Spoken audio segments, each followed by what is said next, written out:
प्यारे बच्चों, आप सभी का स्वागत है हमारे YouTube channel physics with Vikas sir में।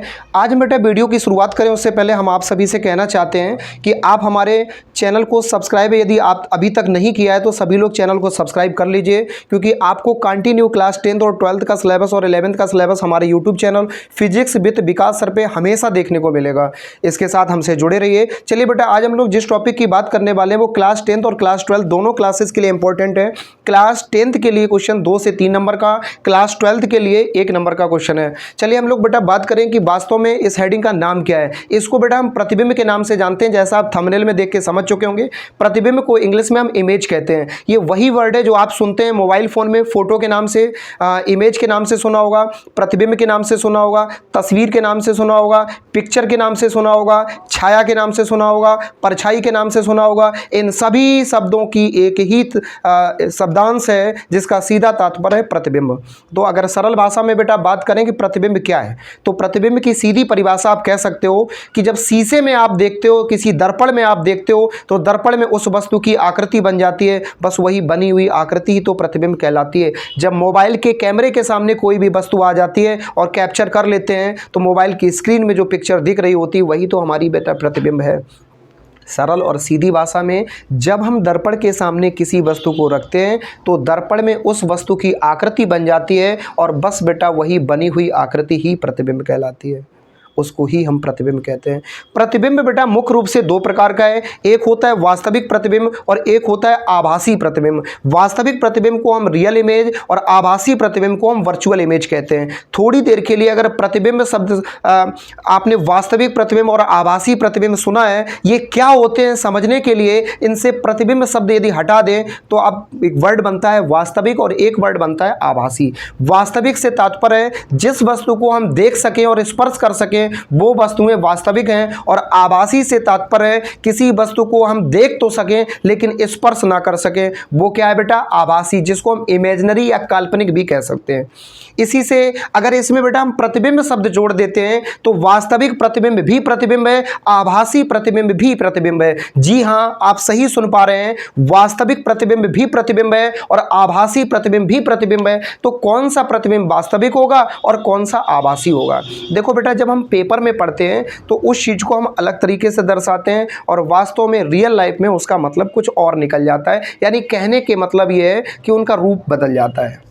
कागज पर प्रतिबिंब बनाने के लिए दर्पण से टकराने के बाद कम से कम 2 किरणों का मिलना जरूरी है जो किसी वस्तु से आई हुई हो। हालांकि एक वस्तु से हजारों लाखों किरणें निकलती हैं, लेकिन कागज में प्रतिबिंब बनाने के लिए कम से कम 2 किरणों का मिलना जरूरी है जो किसी वस्तु से आई हो और दर्पण से टकराने के बाद मिल रही हो।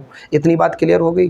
दूसरी चीज कि वास्तविक प्रतिबिंब वास्तव में हम किसको कह सकते हैं, आभासी प्रतिबिंब किसको कह सकते हैं, पहले हम परिभाषा में देखते हैं, फिर आपको हम रियल लाइफ में बताते हैं।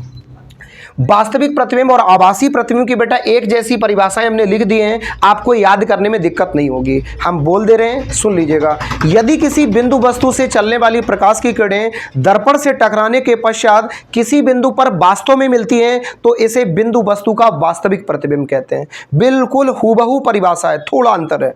यदि किसी बिंदु वस्तु से चलने वाली प्रकाश की किरणें दर्पण से टकराने के पश्चात एक दूसरे से वास्तव में ना मिले, जी हां सही सुन पा रहे हैं, वास्तव में ना मिले बल्कि फोर्सफुली जबरदस्ती मिलाया जाए, अर्थात मिलती हुई प्रतीत हो, तो इसे हम बेटा आभासी प्रतिबिंब कहते हैं। अगर किरणें स्वतः मिले वास्तविक प्रतिबिंब है, अगर जबरदस्ती मिलानी पड़े तो आभासी प्रतिबिंब है। अगर बेटा हम रियल लाइफ में बात करें तो वास्तविक प्रतिबिंब और आभासी प्रतिबिंब को यूं ही समझ लीजिए, अगर किसी प्रतिबिंब को हम पर्दे पर प्राप्त कर सके वो वास्तविक प्रतिबिंब है और पर्दे पर प्राप्त ना कर सके वो हमारा आभासी प्रतिबिंब की श्रेणी में आता है। इसको बेटा हम उत्तल दर्पण, अवतल दर्पण, समतल दर्पण के माध्यम से इस प्रयोग को करके देख सकते हैं। आगामी समय में आप इस एक्सपेरिमेंट को देखने वाले हैं, इसीलिए मेरा सभी से आग्रह है कृपया चैनल को सब्सक्राइब करके और बेल आइकन को प्रेस करके रखिए ताकि आप इस चीज को बेहतर समझ पाएं। अभी जाइए नहीं, अभी और भी सुनना बाकी है। अगर हम बात करें बेटा किस दर्पण में वास्तविक आभासी इमेज बनती है, तो जानकारी के लिए बता देना चाहते हैं, समतल दर्पण एक ऐसा दर्पण है जो अमूमन हम घर में चेहरा देखने के लिए इस्तेमाल करते हैं। समतल दर्पण में सदैव किसी वस्तु की आभासी और सीधी इमेज बनती है। जी हाँ, प्लेन मिरर, आपके ड्रेसिंग टेबल में लगा हुआ मिरर, आपके घर में जो आप अपना इस्तेमाल करते हो चेहरा देखने के लिए, वो मिरर।